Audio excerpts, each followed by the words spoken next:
మరొక వైపు లోక్సభపై దాడికి ప్రయత్నం, టియర్ గ్యాస్తో హల్చల్ చేయడం 22 సంవత్సరాల తర్వాత జరిగిన దాడి కింద పేర్కొంటున్నారు.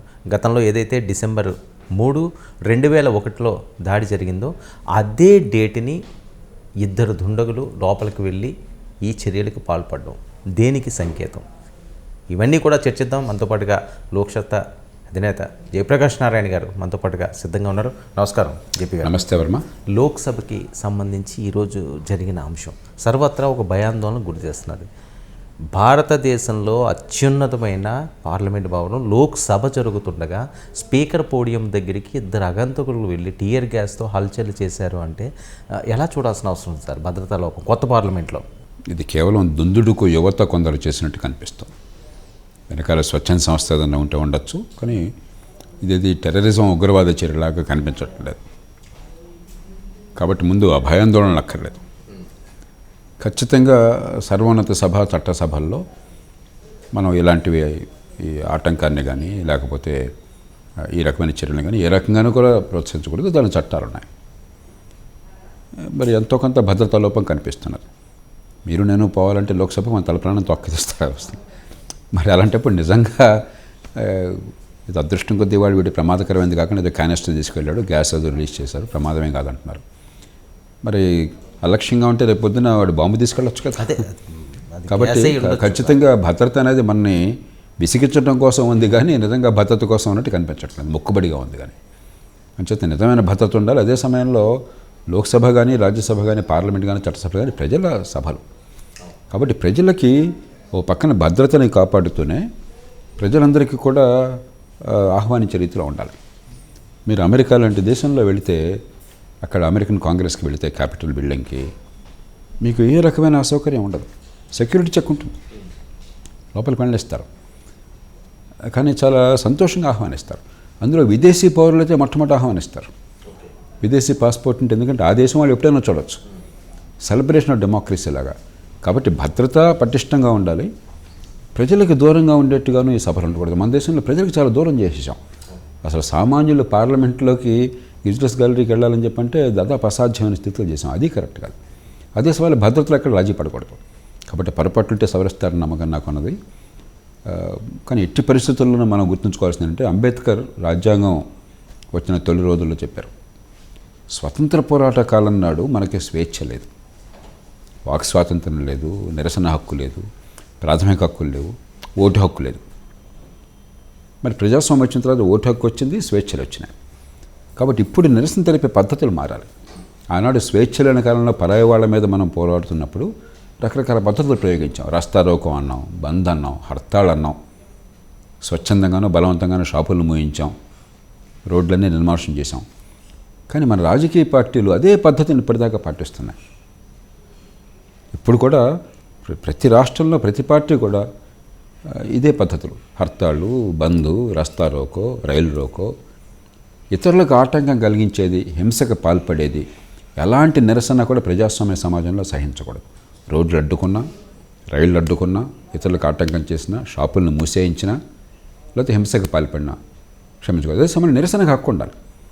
నిరసన ఇతరులకు అడ్డు తగలని రీతిలో ఎక్కడో కోడలు ఏర్పాటు చేయండి, అక్కడ నిరసన చేసుకోండి.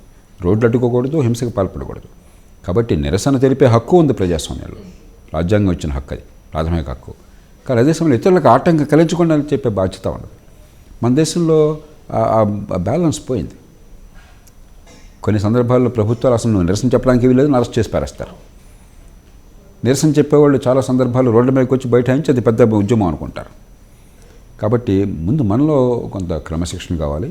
ఎట్టి పరిస్థితుల్లోనూ ఏ కారణాన్ని ఉల్లంఘించినా కూడా హింసకి, ఆటంకానికి పాల్పడే ఎలాంటి చర్యల్ని కూడా మనం క్షమించకూడదు, సహించకూడదు. ఈ విషయంలో చాలా కఠినంగా ఉండాలి. లేకపోతే అలాంటి పటిష్టమైన చట్టాలు మనకి ఎప్పుడు కూడా కనుచూపు మేరలో కూడా కనిపించవు. చట్టాల సమస్య కాదు, చట్టాలు ఉన్నాయి, చట్టాలు ఉన్నాయి. చట్టాలు వేరు, ఒక సంస్కృతిని పోషించడం వేరు, చట్టాలను అమలు చేయడం వేరు. అంత రాజకీయ నాయకుల చేతుల్లో ఉంటే ఎక్కడంలో మన శాంతి భద్రతలను కాపాడడం కానీ, లేకపోతే పెద్ద పెద్ద ఎత్తున ప్రజలు గుంపుగూడినప్పుడు దాన్ని నియంత్రించడం కానీ, దానికి చట్టాలు చాలా బలమైన చట్టాలు. నా చట్టాలన్నీ మేమందరం అమలు చేసాం అధికారంలో. అది చట్టాలు లేకపోవడం కాదు.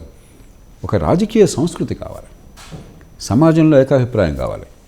మనందరం ఏమిటంటే ఇవాళ ఓటేయటం, రేపటి నుంచి ధర్నాలు చేయటం, ఉద్యమాలు చేయటం, నిరసనలు దిగటం, అది పెద్ద గొప్ప పోరాటం, వీరోచిత పోరాటం అనుకుంటున్నాం. కాదు. మీ నిరసన శాంతియుతంగా ఉండాలి, ఇతరులకు ఆటంకం లేకుండా ఉండాలి, ఎవరికి అసౌకర్యం లేకుండా ఉండాలి. దానిలో అసలు ఇంకో రకమైనటువంటి దానికి ఆస్కారం లేదు. కాబట్టి ఇది సమాజంలో కూడా పార్టీలలో ఏకాభిప్రాయం కావాలి, సమాజంలో స్పష్టత కావాలి. ఎందుకంటే ఇప్పుడు హైదరాబాద్ ఉంది, ఒక 100 మంది చేరి ఇక్కడ ముఖ్యమంత్రి ఇంటి ఎదురుగానో లేకపోతే పంజగుట్టలోనో అబిడ్స్లోనో రోడ్డు ఆపేశారనుకోండి, ఎన్ని వేల మందికి నరకం అవుతుంది అది. నిరసన అంటే మీ తోటి పౌరులు వేలాది మంది, లక్షలాది మందికి అసౌకర్యం కలిగించే నిరసన. ఈ దేశంలో నిరసన అది గొప్ప అనుకుంటున్నాం. ఎంత అసౌకర్యం కలిగిస్తే, ఎన్ని వాహనాలు ఆగిపోతే, ఎంతమందికి జీవితం స్తంభించిపోతే అంత గొప్ప ఉద్యమం అనుకుంటున్నాం. దాన్ని సమాజం ముందు దాని నుంచి బయటపడాలి. ఏ పార్టీ చేసినా, మీ కులం వాళ్ళు చేసినా, వేరే కులం వాళ్ళు చేసినా, మీ పార్టీ వాళ్ళు చేసినా, వేరే పార్టీ వాళ్ళు చేసినా కూడా ఇది తప్పు అన్న భావం సమాజంలో రావాలి. పార్టీల్లో క్రమశిక్షణ రావాలి. పార్టీలో ఆ క్రమశిక్షణ చెప్తే మనం వాళ్ళని శిక్షించాలి. అలాంటి దాన్ని ప్రజలు క్షమించిన సంకేతం అందాలి. సరే, ఈ చట్టాన్ని అమలు చేయవలసిన వాళ్ళు గట్టిగా అమలు చేయాలి.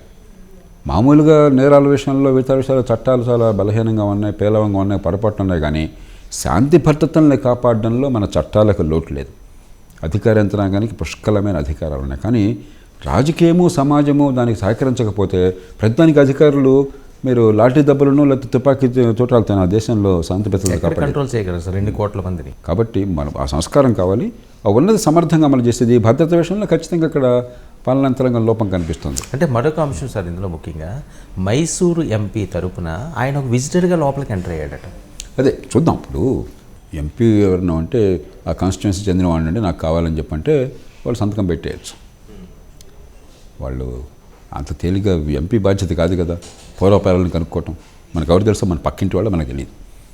కాబట్టి ఎంపీ దురుద్దేశపూర్వకంగా వాళ్ళకి ఎంట్రీకి అనుమతులు ఇస్తే అది వేరే విషయం తప్ప, కేవలం పౌరులు కోరిన మాత్రం చేత 143 కోట్ల దేశంలో 540 మంది ఎంపీలకి అందరూ తెలుస్తారని చెప్పని కానీ, లేకపోతే వాళ్ళు దానికి సర్టిఫికేట్ ఇవ్వగలరు కానీ అనుకోవడం పొరపాటు అవుతుంది. కాబట్టి లోతుకెళ్తే కానీ మనకు తెలియదు. చూద్దాం.